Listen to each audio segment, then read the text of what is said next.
ایک عام سوال جو کارڈیالوجی میں مریضوں کی طرف سے ہم سے پوچھا جاتا ہے کہ ڈاکٹر صاحب آپ جو دل کی نالی میں سٹنٹ ڈالیں گے اس کی لائف کتنی ہوتی ہے؟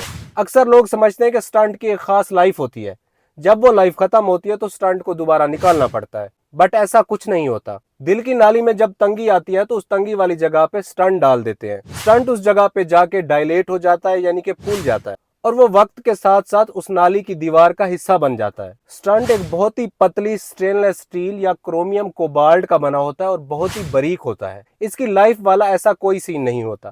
ہاں یہ ہو سکتا ہے اگر آپ سٹنٹ ڈلوانے کے بعد اپنی diet, exercise, sugar, blood pressure یا سموکنگ وغیرہ کا خیال نہیں رکھتے تو سٹنٹ کے اندر وہ بیماری واپس آ سکتی ہے، یا یہ بھی ممکن ہے کہ سٹنٹ کے آگے پیچھے یا کسی اور نالی میں بیماری دوبارہ ہو جائے، یا ہو سکتا ہے پوری لائف آپ کا وہ سٹنٹ چلتا رہے۔